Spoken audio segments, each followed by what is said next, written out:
Hallo ihr Lieben und herzlich willkommen zurück auf der Connichi-Couch. Wir haben jetzt prominente Besetzungen mit dabei. Ich möchte begrüßen SuperEyepatchwolf, ein sehr bekannter YouTuber aus Irland. Thank you.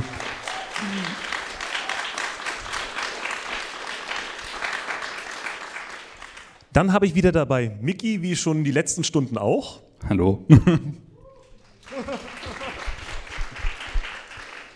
Zu meiner Rechten sitzt Kattachan, sie war vorhin auch schon mal da. Jo. Und mein Chef sitzt jetzt dieses Mal auch mit in der Runde, weil das Panel wird auf Englisch gehalten und nachdem ihr ja wisst, dass mein Englisch nicht wirklich prickelnd ist, übergebe ich jemanden, der Englisch sprechen kann. Maybe. Und das Ganze geht jetzt um das Thema, wenn ihr mal sich überlegt, früher hat man seine ganzen Informationen aus Zeitschriften erhalten oder dergleichen. Und heute ist das Ganze alles ziemlich präsent auf YouTube. Wie wird man YouTuber? Wie sieht unsere Anime-Szene auf YouTube aus? Und darüber wollen jetzt die 3 YouTuber, die jetzt hier mit meinem Chef auf der Couch sitzen, ein bisschen reden. Ich wünsche euch viel Spaß.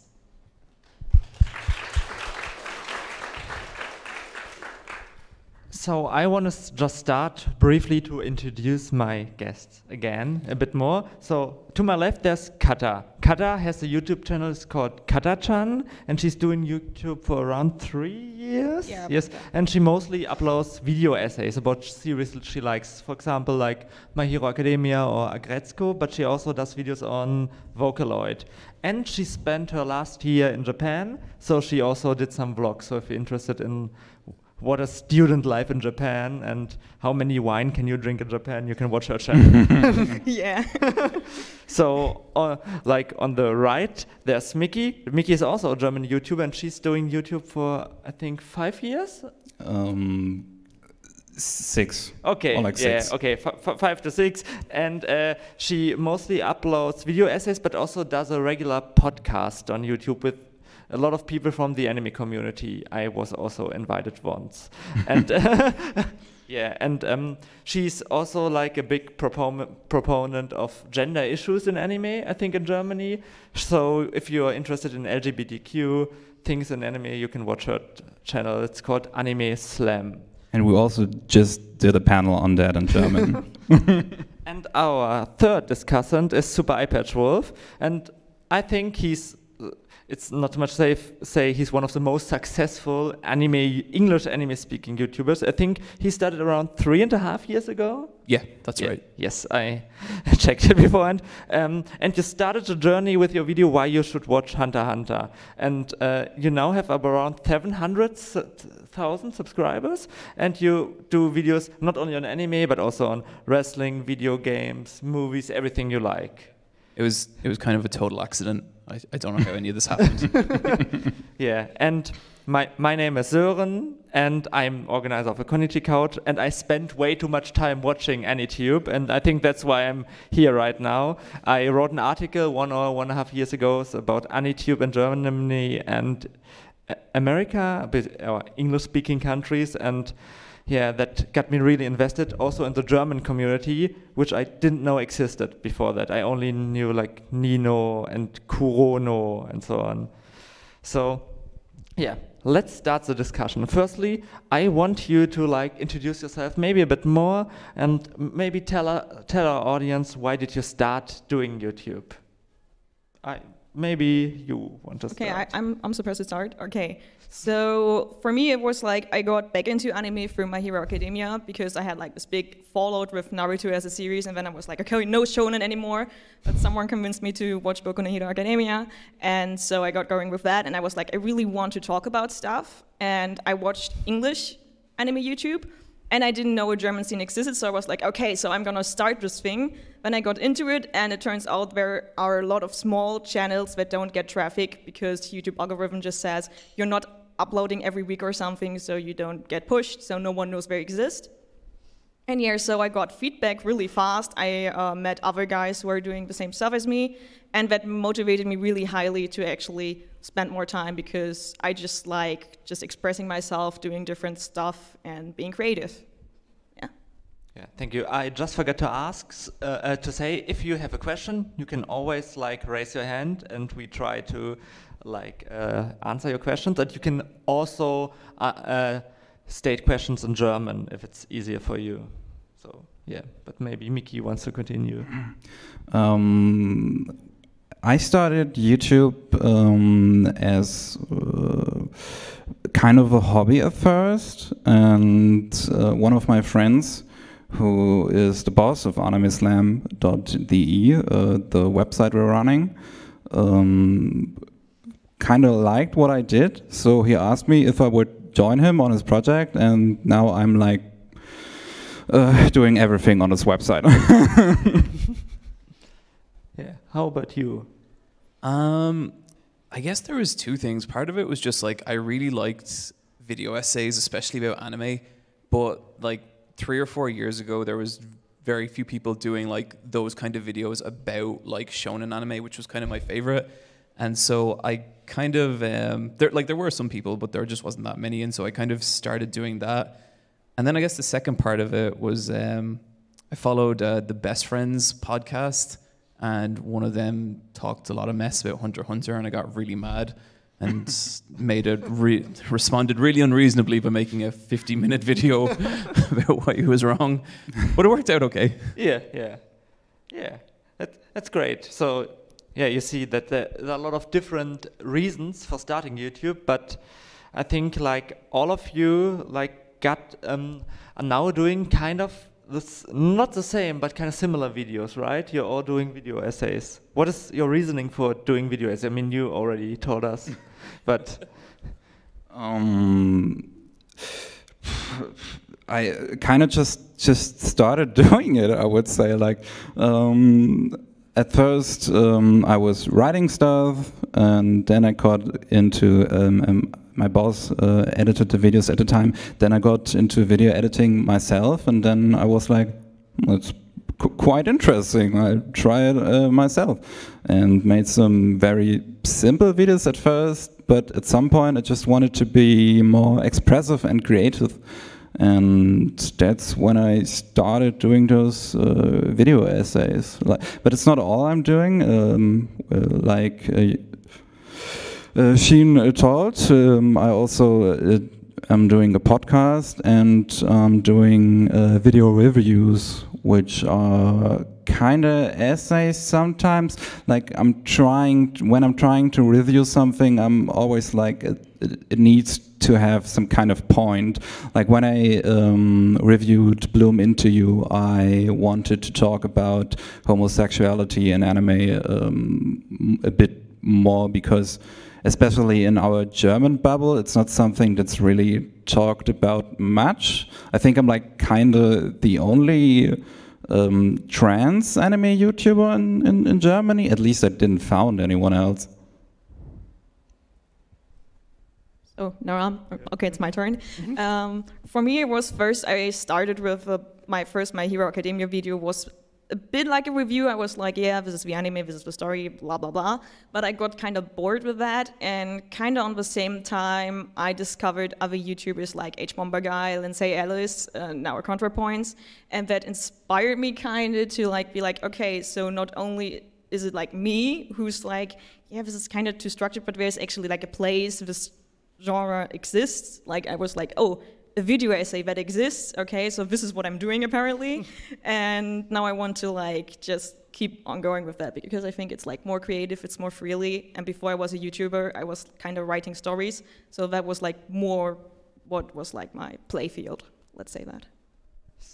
So maybe to sound a bit harsh, did you never think about like doing it the easy way, just doing top 10 list, top 10 best isekai anime or something? What about you? No, not really. I think that ground's been like pretty thoroughly covered, and no disrespect to the people who do it. I mean, like there's still a need for that kind of content. Like people want to watch it, but I think it's the kind of thing where it's kind of interesting to hear you say about like doing, I guess, something more than reviews, because I think like maybe 4 or 5 years ago it was okay to just be like, here's a show, 7 out of 10. But nowadays, I don't think that would really fly, because there's so many people making content like this. And like what you're saying about like constantly trying to improve it and come at it in new ways. And I think like there is an element where you do always have to stay kind of ahead of the curve. You know what I mean? And it's interesting you bring up like H-Bomber Guy and Contra, because like they're two of the people who I think are doing like some of the most interesting video essay stuff right now. It's the thing with topless is kind of funny. I started doing them myself in the early days, and I think it's at least a good way to start the whole video essay thing. Like you kind of teach yourself the basics of editing. At least that's what I did when I did topless, and then went ahead and improved. There are some YouTubers, especially in Germany, I don't want to name anyone in particular, but there are like some that just keep doing that, and I don't know, I always kind of wonder if they don't have like the interest in being kind of creative. Like that's what I did. I did this topless and I thought I can make this better. And then there are lots of YouTubers who just keep on doing that. I don't really know why. Because it makes money. Yeah. Maybe it's fun too for some people. So one thing I've wondered, I never did any YouTube videos, but I wrote some articles on anime, and it's just so much work to research for something. So when I did my AniTube article, I think I sat down for 1 month just scrolling through German YouTube to see what is there, and then I started English speaking YouTube and can only talk about the few guys you know, because it's just way too much. So what would you say, how long would you do you take normally for researching a video, and is there some video you always wanted to do but you like couldn't do because it's just too much work? You can start. Let's start? Yeah, you can start. I think, like for me generally, I try and do it like 1 week research, 1 week writing, 1 week editing. It never works out like that. I always get to like the 3rd week and I'm like, well, time to start again because this is awful. And like in terms of, I guess, videos I wanted to do, I really like to do videos that kind of scare me, like ones that I'm not sure anyone will like. Like I really like to surprise people with videos. And sometimes it's like, it's nearly like trying to think up like the dumbest thing, like a video about wrestling or a video about Simpsons memes or stuff like that. And I definitely have a few kind of out of left field ones I really want to do. I really want to do one on the Fresh Prince of Bel-Air because that's a great show. But yeah, I think it's kind of good to lean into do something, like something that kind of makes you afraid, like you don't know if people will like it or not. I think those are like the most rewarding and terrifying videos to make. Yeah, especially if they are rewarded, like you said, when people like me watch wrestling videos, even if you never watched wrestling before, and then you cry if you look up the history of the Golden Lovers again. How about you, Kata? For me, it's like it really depends on what I'm doing, because there's just stuff where I just like, for example, I now edited a video about Kimi no Na wa and why it didn't work for me, and what was really easy because I could just point at the things and say that's it. But for example, one of the first videos I wanted to make is why I like Bakugo Katsuki, the character, because a lot of people don't like him, and I really, really like him. And I tried to do that 2 years ago and I still haven't done it. I rewrote it several times and was like, no, this doesn't work, and it just like expanded because I got from why I like him to why I like the series and why he makes the series better, but there's also this and this and this, and it just built up and exploded. So like anything between, like, I can do editing and writing in 1 week, or it takes 2 years. Like, that's the kind of thing I'm doing. For me, it always kind of depends on the topic. Like, I'm working on a video about how Netflix is involved with all those Netflix original anime, and it's really a lot of work. You need to talk about, you need to talk to these people, like kind of to at least try to get something out of them. And yeah, that's, I don't know, like 2 months already I worked on that video, and then I did a review about Cannon Busters this week, and I needed like a week because it just sat down and just, I was like, I was all in the mood and just did it. And a video I always wanted to make is something about unionization in Japan and how it's portrayed there. Like, we all know the anime industry is a little fucked up, and people work way too much and get way too less money. And so I was interested to see how unionization works in Japan, because it's like really important in Germany.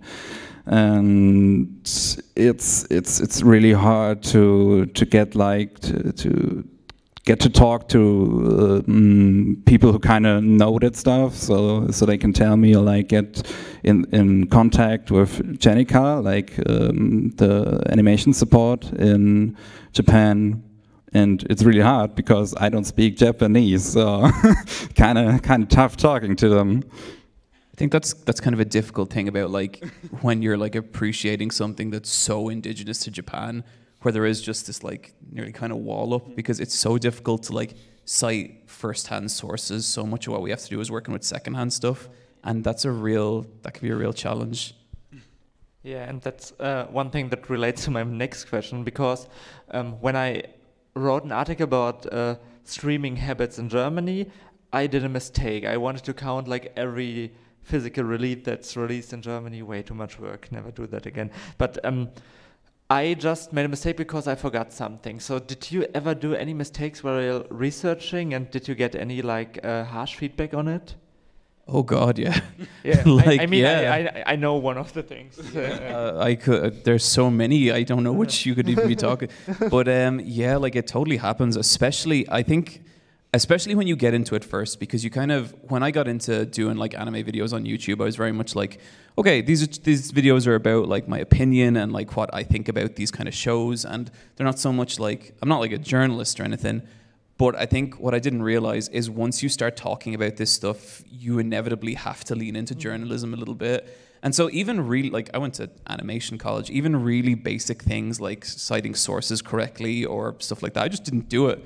You know, it's just like, no, it's fine, I'm not going to do that. And I ended up making like a bunch of mistakes in a lot of my kind of earlier videos, and got called out for that pretty hard a couple of times, which I think is good, because like, you know, I do have a large audience, and I think people who have large audiences should be held accountable. Like, people should be kind of scrutinizing them and making sure they are doing a good job. Mm-hmm. And I'm still learning, but I think it's kind of, it's good to try and improve with that stuff. Oh, okay, yeah, that's really good to hear. So your audience is a bit smaller. Did any mistakes, and did you like receive bad feedback on it? Not yet, really. Only like once I did a video about the first episode of Black Clover, and I compared it to the first episode of Naruto, and I was like, this is why Naruto worked. The first episode was really, really good, and the first Black Clover episode was not. And this video got a bit more views than usually, because Black Clover was new as an anime. And then people were like, you can't just compare the first episode, and I kind of regret not having a part where I first explained, this is why you can, like, this is why I can actually compare them, because both our first episodes, of course, Naruto now has like this bigger thing, but I just looked at the first episode, so I should have explained it more. I only have one kind of big story that kind of escalated. I don't know. I did a video about spoilers and how we should approach them. And I talked about Madoka Magica in this video and called it wie sagt man? Gambatte. In German. Mir fällt ja nicht mal mehr das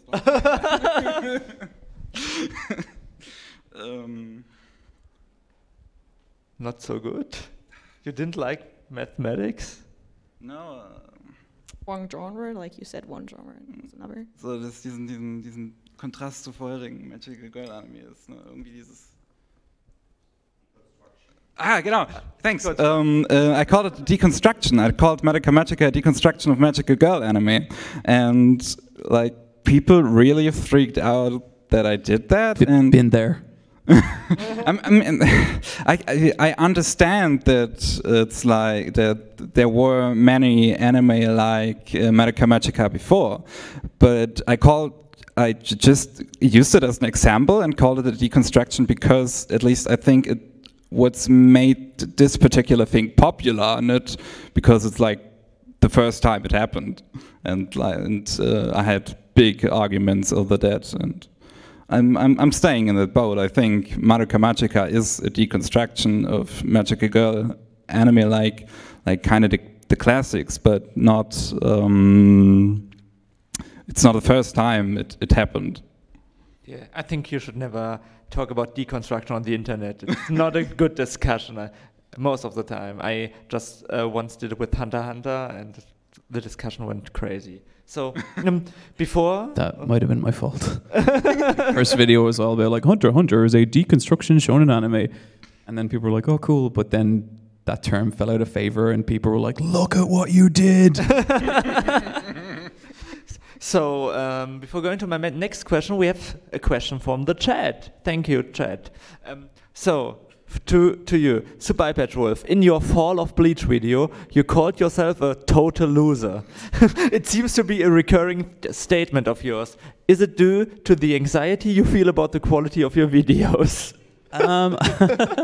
Great question. Maybe a little bit. Honestly, like, I really enjoy self-deprecating humor, and I think sometimes like it is just a way to kind of like, I don't know, maybe break the ice isn't the right term, but like I guess just sometimes it's just a nice way to be like, hey, if you think I'm an idiot, right there with you, buddy. You know what I mean? But I think self-deprecation is like, it's a much bigger thing in Ireland than it tends to be in other places. Like sometimes I go to America and like I'll make self-deprecation jokes, and people are like, no, you're great. Don't talk about yourself. And I'm like, but it's really funny and I'm kind of stupid, so whatever. Yeah. Yeah, and you know, Germans don't have humor, so in Germany you can't say I that. don't know, I've heard some pretty good jokes while I'm here so far. Okay. Just going back to our last things, maybe I want to talk a bit with Miki and Kata, because you're women. Is that affecting your YouTube career a bit? So do you get like comments about your gender, sexuality or something? Every single podcast, it's like, and we have a girl in the round. And I'm like, yeah, I'm a girl. So I didn't, like at first I didn't post any pictures of me. So it was just like my avatar, and then people were kind of quiet and not doing any crazy stuff. That was fine, but then I started showing myself and showing pictures, and all of a sudden there were like this weird Twitter messages of people who didn't even watch my content and were like trying to flirt with me in really awkward ways. And yeah, it kind of sucks being a woman on the internet, but I try to see that like as a strong thing, like I can kind of build on that. And I mean, on one side it kind of sucks being like, oh, you're the woman, but on the other hand, it's like kind of what makes me special, so I'm just trying to use what is tried to be used against me. I did a video why you shouldn't call anyone trap one time, and you can guess what kind of comments that got. So yeah, it's kind of hard being transsexual on the internet. And especially like I'm presenting my voice a lot, like with all these videos, podcasts, and other live streams I'm doing, and of course people always assume that I'm a man, and I'm always like, I'm kind of the point where I'm tired of explaining that I'm using she or her. Yeah. And how about you? Did you get any invites on Twitter or like creepy messages? Yeah, that tends to happen. All right. Like, I mean, like, I guess kind of separate, because like as much shit as I get on the internet, like I'm not a woman, and I can't imagine how you put up with this shit sometimes, because it is so much. But I guess like on a separate note, yeah, like I remember the first time I did my face reveal video, and I was just sitting there and I posted it, and then I waited like 20 seconds and I hit refresh, and the first comment in capital letters was old. Oh, ouch. And then I think the second one was, I want him to make fun of me for not having a boyfriend. And then I just closed YouTube and I was like, well, this was a giant mistake. Yeah, the internet. So we have another question from the chat. I think you already answered that in the interview. I researched for that, but I forget forgot the answer. So I will ask every one of you. So what is the video that you're most proud of? A video you're looking back and think, yeah, I did an awesome job there. Maybe we will start with Kata here.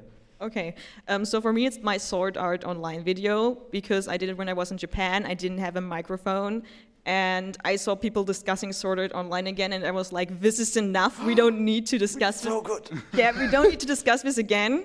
So the thing I was like, okay, so I can't record audio right now, so I asked people on Twitter, what do you think of Sword Art Online? And it immediately got like 20 replies or something. I was like, nice.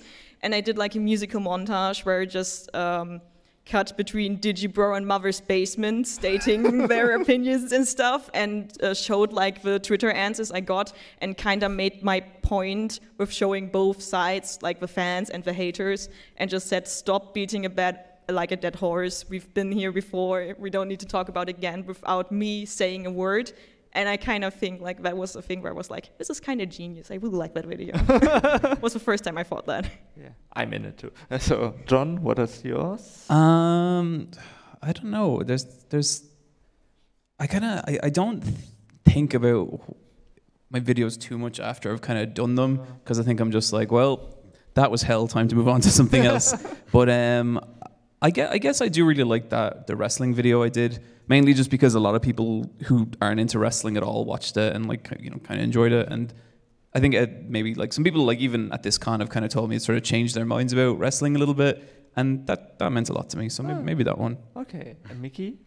For me, it's like kind of the same like John. I'm always like when I did a video, it's like one day I'm very proud of it, and the next day I'm like, oh, what a piece of crap. You see that one bad comment, and you're like, yeah, it is a bad video. And I think one video I did a really good job on, at least, is my review of the first season of Fooly Cooly, because I did like all those animations for it, and it was a lot of work. And yeah, so that one I would say. Yeah, thank you. So, is there another question from the chat? If not, I'm going to. Oh yeah, that's one of the questions I have on here. So, thank you, chat. Are there any anime YouTuber that inspire yourself from time to time? So, is there anyone that you like to watch? Are you even fan of AniTube? Kata, maybe you can start again. I mean, that's kind of the reason why I'm doing stuff in German, is because I really like the German community. Like, that's the only reason I kept doing it, probably, because people like who already had like a base of viewers came to me and shared me, so I got a bit of attention. So I got the feedback and was like, hey, this is worth my time. And this is actually the part I was looking forward, because I can just basically make advertisement for some people I need to make advertisement for. Just really quick, Baka Critic, Cliffy Blyrer, and SteeTV are like, they are like from subscriber count, I think, all bigger than me. And they make really, really good stuff. And when you look on my channel, which you should like 100% do, they're in the recommendation box, and just pay them a visit as well. They make really great stuff, and for me especially, Cliff is someone who doesn't get enough credit for what he's doing. So visit there, look at his stuff, and you will subscribe. That's not a question. Once you see his stuff, you will subscribe. So yeah, there are people that inspire me. But other than that, I'm more looking at stuff like at people who are actually doing different stuff, like ContraPoints. Yeah, maybe. I usually don't really get inspirations from anime YouTubers, I would say. Like, someone that really inspires me is H-Bomber Guy, and someone in Germany that really inspires me is David Hein when he does videos. It's great. But from anime YouTube, I would say Kata named him already. Baka Critic inspired me a bit in the beginning, because he was doing those big essay videos when I'm at a time where I wasn't doing them, and I was like, maybe I could try this. And but then I wouldn't say this anymore. I think like when I first got started, totally like I was just pretty much anyone who was making anime YouTube videos, like I just wanted to consume as much as I could. I think kind of as like the channel grew and it became my full-time job, I started like kind of watching less and less because it just, I guess it's kind of sad, but like a certain amount of the enjoyment left. Because if I saw a really good video, I'd be like, damn it, why didn't I make that? You know what I mean? And so over time, I kind of fell off a lot of anime YouTube. And so I don't really watch that much anymore. But also now as well, I kind of have to be conscious that like, what can happen sometimes is you see someone's video, you think it's a good video, you then like 6 months later, you're making something about a similar topic and one of their points could creep into your video. It's only happened to me maybe like once, but I'm very conscious of that happening as well. And I don't want to like, you know, I don't want to be influenced by other people's videos. Like I want my videos to feel like my videos. I don't want to like make a joke in the style of someone else. So not really anymore. People from outside anime YouTube, and even just like when you listen to certain people talk on podcasts and stuff that are like very articulate and confident, I find that really inspirational as well. So, okay. Yeah. Okay. The funny thing is what iPatchwolf just talked about, the thing with like kind of copying someone. I think I did that with one of your videos. The video you did about spoilers, I mentioned I did one too, and now when I think about it, I think some points you made kind of creeped into my own video. It happens though, like it totally happens, and like it can just be a complete like it just can be a complete accident, but it's like it's something about the video resonates with you and it gets stuck in your head and then you think it's your own thought. So yeah, I get that 100%. Yeah, talking about this, maybe I want to start a YouTube channel too, because I want to be like Picti Mundi. Picti Mundi is also a guy you should have mentioned. Sorry. Yeah, I didn't mention him. Also go to Picti Mundi. He's a really good guy. He's doing like really academic stuff and I really love it. He's like a philosopher. He's doing anime stuff. So crazy. So yeah, we have a question for kattachan, but I think every one of you could answer that. So would you ever change your content choices for your videos to get more views? So a lot of you, I think, are doing videos on stuff they like. But would you ever like consider doing only videos on Sword Art Online and other popular anime? Yeah, maybe you can start. I never thought of that. I'm gonna do that from now on. Honestly, no. Like, if I don't care about a series, like I'm not gonna talk about it. I'm fine talking about something popular if I really care about it, you know. But like, you know, I mentioned this in the panel earlier. I hate saying this because people love it so much. But like, you know, Hero Academia is a really important show to people. I get asked all the time, when's the why you should watch My Hero Academia coming out? And the answer is never, because I just don't feel like that's my show. Mm-hmm. And I could do that, and it's definitely going to get more views than whatever nonsense I'm going to do next. But like, I just feel disingenuous because I know I don't love that show in the same way that someone like you might, you know? And so I'd rather let someone like you talk about it as opposed to just being like, well, here's what I think of My Hero Academia.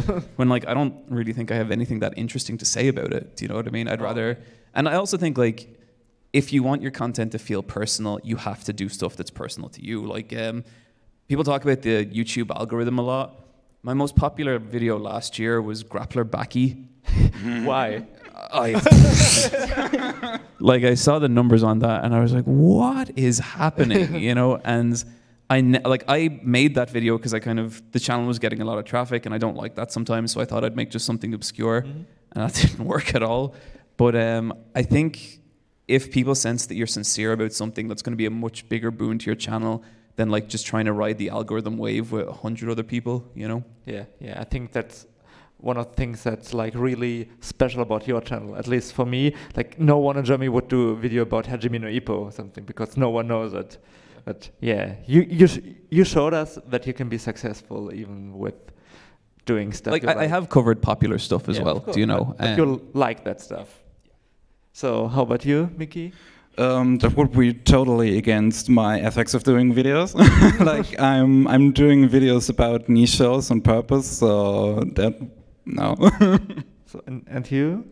I mean, most of it was already said. I just think, like, not only that people would, like, notice while watching my video that I don't feel genuine about the show, like, also for me, I cannot really work on something that I don't have either passionate love or really passionate hate about. Like, I really need something that moves me while working on the thing. And if I don't have that, I lose interest as well. And if I lose interest, people are also going to lose interest in it. 100%. Yeah, that's great. So maybe we have some questions from the audience. We didn't never ask them. Raise your hand if you have any. Yeah, it's Hello. I just wanted to ask, SuperEyepatchwolf, are you related to Tom Cruise? That is not the first time that's come up. When I was in secondary school, one of my teachers was like just giving a lecture, and he stopped and he turned around and he started staring at me. And she goes, "Anyone ever tell you look like Tom Cruise?" And I was like, "No." And then for the next 15 years of my life, people say that. But no, I'm not. But I guess it's not a bad thing, at least like aesthetically. But yeah, no, I'm not.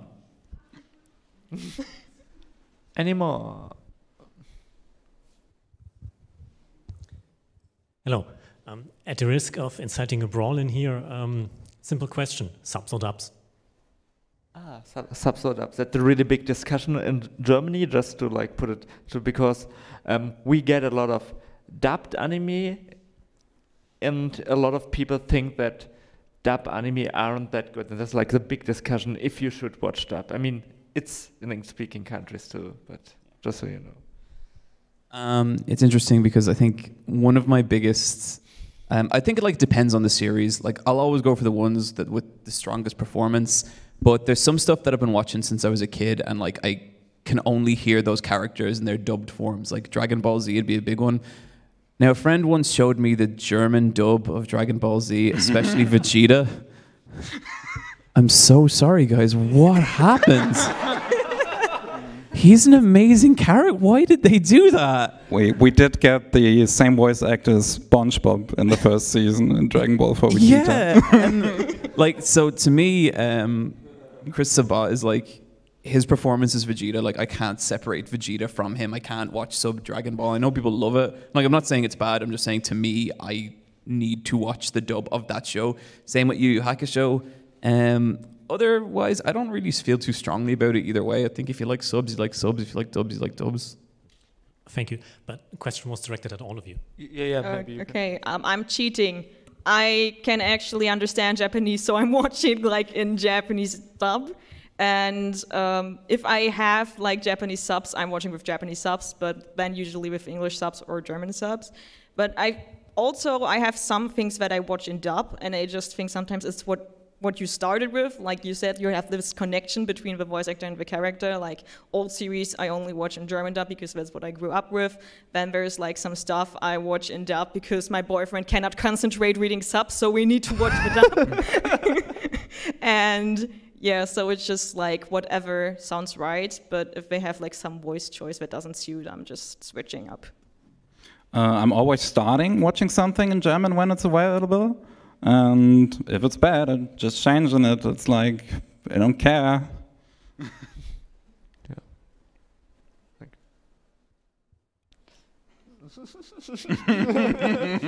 It's a boyfriend. So, I don't know. I have the question, do you like cosplay, and do you like to make a video about it? Maybe? So. And who was the question directed? Because I'm your girlfriend, you should know my opinions. Cosplayers are the worst.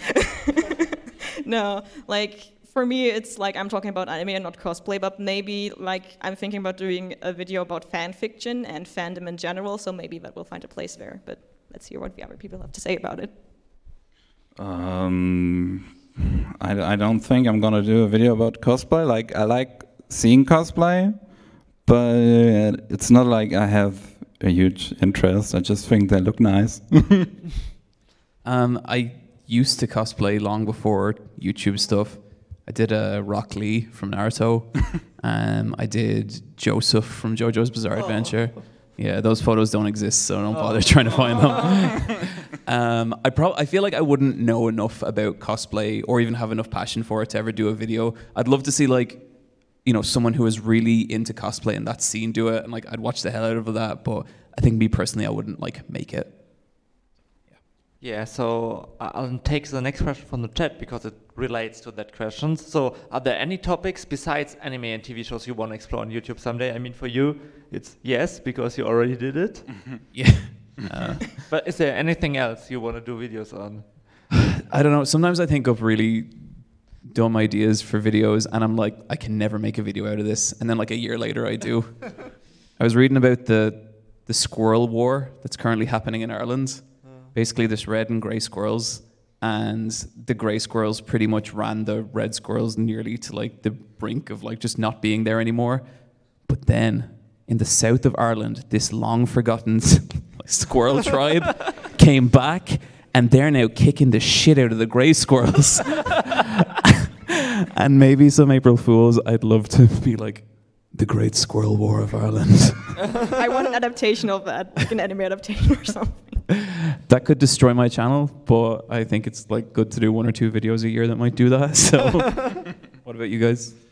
I love video games, so I would like to cover that at some point, but it's like hard to get everything together, like doing podcasts every 2 weeks, and we need to watch anime for that, so that's what I need time for, and then like playing video games and also making videos about that would be just too much for me, I guess. I tried once to make something, I think, just too inspired from H Bomber Guy. Like I wanted to be like, I don't know, like the German H Bomber Guy or something. But when I realized it's just copying, I just didn't do it. Yeah, for me, it's like I'm kind of already doing different stuff. Like I also do Vocalite videos where I just like recommend composers and translating a few song lyrics and just show guys, like, look, there's this thing. I also did one video on Deltarune because I really like Undertale and I'm really looking forward to it. So for me, it's like I want to talk about what I really like, and it just happens that usually anime inspires me to like talk about it. But I also want to talk about Japan in general. I want to talk about games, about movies, like. Just for now, I'm just concentrating on this thing that I have, and I think at some point I'm just going to do whatever I want, if it works. Oh. There's still someone in the audience who wants to ask something. So... There is a hand. Yeah, I have one question before that, just for you. Kilkenny or Guinness? What's better? What's the best Irish beer?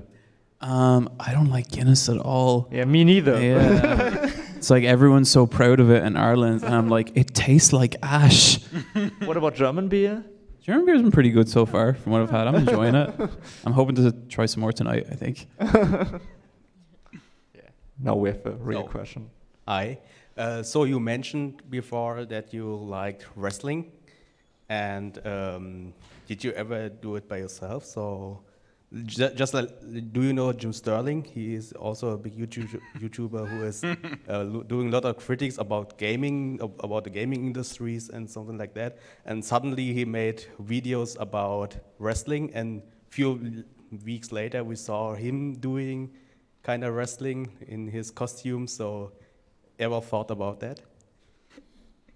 I trained for 6 months to be a wrestler. Yeah, I still sometimes think like, man, what if I just go do it for a little while? Could I actually like get anywhere? But also my plate's kind of full at the moment with YouTube stuff, so like I don't know if it'd be something I'd ever be able to like dedicate a lot of time to, but I think about it. Yeah, it would be fun. Yeah. Miki, Kata, do you want to start wrestling? Did you ever think of we could all form a group. I think it would be really fun to try it, but I don't think it's ever gonna happen. But I would like to design a costume. That would be really cool. We have the Gigak shirt guy. Hey, you are a big Junji Ito fan, and I think you don't like Gyo and Junji Ito collection, right? Sorry, say that again? I think you don't like the Junji Ito collection and Gyo anime, right? Or the Gyo anime is alright. Like, okay. I think it's like a decent monster movie. I don't think it's maybe a great adaptation of Ito's stuff. Like, it may not put across what I like about Ito's stuff. But I don't think it was bad. Like I think it was pretty okay. Okay, and my weak question is, what do you think about the new Uzumaki production? There's a trailer out, and the stuff is pretty good. I mean, it's the Akunohana and Mushishi director and the Hereditary soundtrack guy. What do you think about it? Did you guys see this trailer? Do you have any interest? Yeah, Nope, not yet. I was pretty excited. I know there's only one proper piece of animation in it, but when like the girl turns her head and it's just like a Junji Ito drawing moving, and I was like, there, that's all I wanted. That's all I wanted, you know. And the music is so unsettling, and I'm really, really excited about it. So I'm hopeful it's going to be good. What do you guys think? I haven't watched it yet, so. I'm not really a Junji Ito fan, I must admit. Like, I watched your video on Junji Ito and then started reading it, and I just couldn't get it. I read like 2 anthologies, and I thought it was just the most boring thing I've ever read. Fair enough. Horror's weird like that. Yeah. But he also asked, I think, about Junji Ito collection. You didn't answer that. Oh, sorry, what was that? What is your opinion about Junji Ito collection, right? Oh, I have a video that you can watch. No, I just thought you don't like it, but Uzumaki looks a little bit different. So I just wanted to know what do you think about this. Well, like the thing is, like I really wanted to like the Junji Ito collection. Like there's a kind of questions and answers video I did like back in, I think, December last year, and I'm like, I'm really excited about this new Junji Ito anime. And then like I remember getting like 5 minutes into the first episode and being like, oh. So I hope it's good, because then I'll get a video out of it. And if it's bad, I'll really get a video out of it. So either way, it's good with me. There's another one. What do you think about YouTube drama, especially? There are a lot of channels who, like, let's say you talk about anime, but then you actually get famous for having another opinion compared to YouTuber X or YouTuber Y, and that's like your main thing for a short moment. Yeah. You should know he has a really big feed with Mother's Basement. Me? Yeah. You know that one where the rumors. A while ago, I made a joke in a video because, like, I assume people just knew that me and Jeff are friends because we posted stuff before. So I was talking about one of his Death Note videos, and I was like, going, listen, I just want to clear this up. The rumors that me and Mother's Basement hate each other are totally accurate, but even a broken clock is right twice a day, and it's okay. And then, like, one of my friends messaged me that night, people think you actually hate Mother's Basement. And I was like, oh my God. I guess in terms of, like, just drama stuff on YouTube, to me, like, if someone criticizes me or, like, you know, has a go at me, it's going to fall into one of 2 categories. Either it's valid criticism I can use, or it's criticism that, like, I don't feel like I can take anything from. I don't think about it any more than that. Either it's useful or it's not. And I don't, you know, fault anyone for kind of, like, criticizing me, because, as I said, like, I think people of my size should be scrutinized. It can be a little sad to see, and, like, I haven't really gotten a lot of it, but it can be really sad to see some people kind of maliciously go after other people, and I'm never happy to see that, and I never think there's really a reason for it, and I've never really been the subject of that myself. But yeah, I don't know. I think people on anime YouTube need to maybe just chill out a little sometimes and remember, like, it's cool to disagree with people. I was like kind of the target when I made that video about traps. It's like. I think that's an important thing to talk about, though. Yeah. I think that's a bit more. It was really important to me because, like, I think it was about the time when the thing with Lily and Zombieland Saga happened, when I had the idea, but I did the video way later, and after that I had like many people just going after me, going on my videos, and like making bots and downvote all videos, and it's like just so annoying. I wasn't really like, oh God, I hate you people. I was like, oh, why are you doing this? So here's the thing about downvotes. YouTube counts them as engagement, and it actually pushes your video up the list. So when people do that to me, I'm just like, your hate only makes me stronger. Yeah, I had like one thing where like one AniTuber who's Black made a Twitter post about a right-wing anime YouTuber who posted really awful stuff. And then this whole shitstorm happened, and me as well as some other people were like, yeah, please, no racism, no sexism, nothing of that kind, please, in our community. And we had some trolls coming up, and it was like this whole thing, and that's like the stuff that I don't really, you don't need that in your life. Then sometimes there's actually fun drama. It's usually when you're not involved, so it's only fun for you. For example, when Digibro made his "I'm destroying the whole anime community" video, for me, that's now it's one giant meme that I can just laugh about. And then there's sad drama. Even if you are an outstander, it's just no, I don't want this. Just get over it, deal with it, just end it. And yeah, so that's kind of it. Yeah, so is there a project with big ambitions you would like to realize someday but aren't capable to do at the moment? I think we already touched on that a bit. So maybe, Miki, is there something? I think what I showed you guys this morning at Connichi, animate a big kind of show that's inspired by a German TV show called Game One, and kind of the anime counterpoint to that. So there's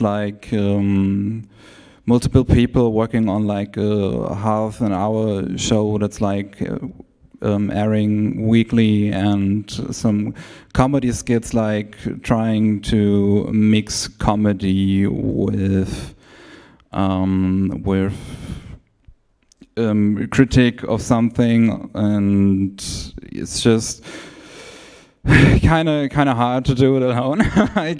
Basically doing 2-3 videos alone a week would be pretty impossible for me. So, and I'm I really like working with other people, so I just want to do that at some point. Yeah, just for you guys who weren't here, we had at around 12 the Pochi project funding competition here, and there Miki pitched her new idea for animate Game One for anime. So yeah, you can watch that if you're interested. But how about you? My life is a project, and it's one big ambition. I would like to make this my job someday, and I would like to expand it. I would like to actually publish stories, because like I said before, I was a YouTuber, I was a writer, and I'm also drawing, so I would like to publish some stuff someday in my life. I would like to just expand stuff, and yeah, everything is a big ambition, and I'm insane, but maybe it's gonna work out somehow. Yeah. Jeff, anything you want to talk about? Yeah, I mean, I like to draw a lot. I don't really have much of it online because I don't want people to find it. But there's some stuff I'd like to do, maybe kind of telling a story and kind of that kind of stuff. And I've had some ideas I kind of talked about on podcasts and stuff before. But in terms of YouTube, I feel like the next kind of step for me, and I don't know when I'm going to be able to make this possible because I'm still kind of investing in equipment and stuff, but I'd like to do a documentary. And there's a professional wrestling league in Ireland called Over the Top Wrestling, and I really love it a lot, and I've kind of followed a lot of their storylines, and I'd really like to make half video essay, half documentary, talking about, I guess, how someone could get into wrestling and using this particular wrestling league, and kind of just maybe hanging out with some of the wrestlers and getting into their heads a little bit about why they do this. And I think that'd be a massive challenge, and there's so much that I don't know how I'd do it, and it could kind of be a disaster. But I think when I think about what gets me excited for the next big thing on my channel, that's kind of it. Do you know what I mean? Yeah. So any more questions? We still have a few minutes. If not, I can. Okay.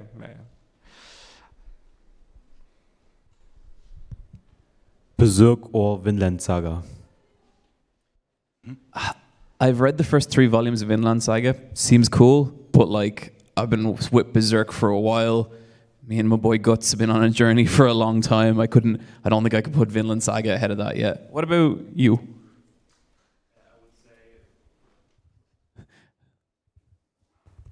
I would say Berserk is better, but Vinland Saga has a bigger ambition, and when it ends, it could be better.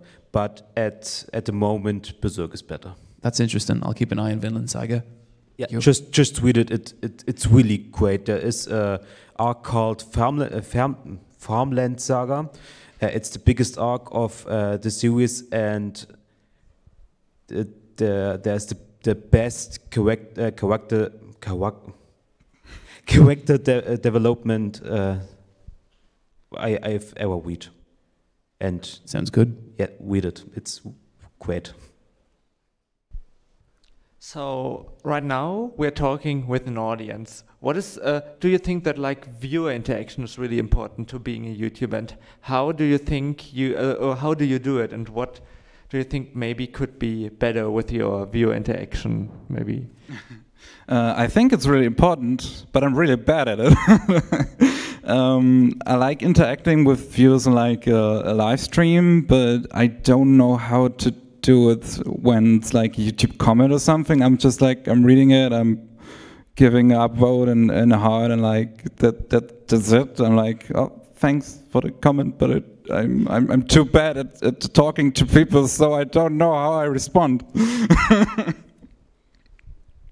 You can continue. Yeah, okay. For me, it's really important. You know, I only have like 370 subscribers, and I'm sitting here because those few people that I have are really active, and I'm engaging with them a lot on Twitter, on YouTube, in Discord. I'm just trying to keep it up, and it's really fun because what I previously had, whenever I published something, just put a comic up there, no one read it, and that's like, even though it's my passion, it's just kind of, it's like, yeah, but do I really need to keep going with this if it's like not gonna get me anywhere at some point? I mean, I'm still doing it as a hobby sometimes, but if you want to do it like more seriously, it really helps you and really motivates you and keeps you going.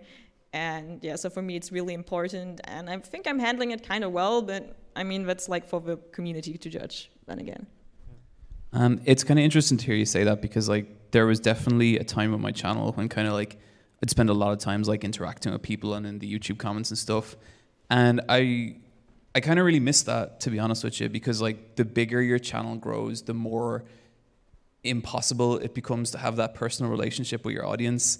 And like there's still things you can do, but for me, for the most part now, it can be very overwhelming to try and like interact with my audience. And like I think in some ways it's kind of, humans aren't meant to talk to this many people.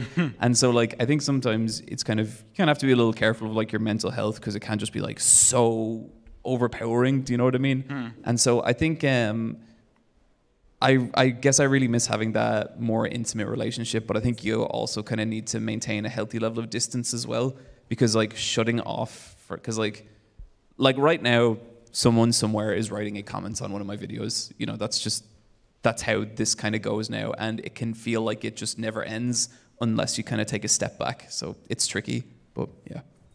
Yeah. So we have 5 more minutes. So maybe I would like you to ask another question. If not, okay. Hi, and my question is, what's your opinion about ships? Great way of getting across water. I have another panel tomorrow, everybody. Yeah, good one. About ships. Well, they're fun. They can be fun. Like, the thing is, I'm kind of from a fandom background because I drew Naruto doujinshi back when I was 12 or 13 or something. So when I'm into a fandom, I actually have some opinions about some stuff. But usually for me, it's just like something that other people do, and I either go, oh yeah, that kind of works, or just like, what? Or, okay, never mind, just like keep going with it. But yeah. The only time I was on a ship was like when I was 2 years old, and I can't remember that, so. Oh, we were talking about ships. Yeah, Germans can be funny. You're right. So I wouldn't like ship couples often at all, but like I think it's kind of interesting. Like I think there's something genuinely fascinating when people take a series and kind of make it their own a certain way. Do you know what I mean? And so like I think it's like, I like a lot of aspects of fandom, and even stuff with shipping, I can see why people do it and how it can kind of like bring out different sides of these characters we're super familiar with. So like why I don't really engage with myself, it's always something I'm kind of curious about. So yeah. So yeah, we have around 3 minutes, and in the end, I would like to talk a bit about anime, because I think sometimes we don't talk about enough about anime here. So just on a personal note, is there any anime you would like to recommend to our audience that you think everyone has to watch? I mean, you do videos on that, but maybe Miki can start. Oh, that's really important for you. It's kind of hard. I have some titles that are really important to me, like A Silent Voice, but I think many people already kind of know that film, so I always try to recommend films that are lesser known. And what's going into to German cinemas in, like, I think next year, or are they doing it this year already, is Kaze-san and Morning Glories, and it's like a really cute short little film about a lesbian relationship, and it's really good. Yeah, because like the stuff I like is also kind of popular, like Kill la Kill or Mob Psycho 100. But in Japan, I watched Promare, like the new anime from Studio Trigger, and it's really, really good, and it's really, really fun. I really liked it. And once, like, I don't know if it gets a cinema release here or just Blu-ray, I have no idea, but you should just see it. It's really fun. I got 3. One's like out right now, and it's like getting really big, which is great. But Demon Slayer is absolutely fantastic. I love that show. The second, like, I always like to push in these sections, and that's Kaiji Ultimate Survivor. I think that's one of the most underrated shows. It's so good. And then the third is one I never really see anyone talk about, and like I haven't really gone into it either. But it's a anime from the late 80s called 3x3 Eyes, and I love that. It's got such a lovely look, and it's really super interesting. So yeah, thank you. I think that's it, right, Basti? Yes, that's it. So yeah, thank you, you 3. I think it was a really nice discussion. I hope that our audience enjoyed it. And what is coming up next, Basti? Ja, was als nächstes kommt, und zwar Anime zu Videospielen, ist das eine Geldmache oder nicht? Das werden wir um 16:15 Uhr uns damit beschäftigen, ob Animes und Videospiele, die daraus entstehen, ausgeschlachtet werden oder nicht. Ich möchte mich auf jeden Fall bei den 4 netten Kandidaten, die mir auf der Couch saßen, bedanken. Einen großen Applaus bitte.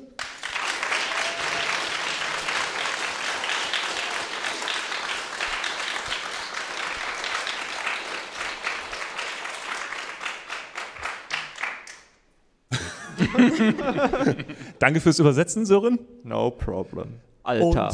Alter. Und dann werden wir uns in einer halben Stunde hoffentlich hier wiedersehen. Bis dahin, auf Wiedersehen.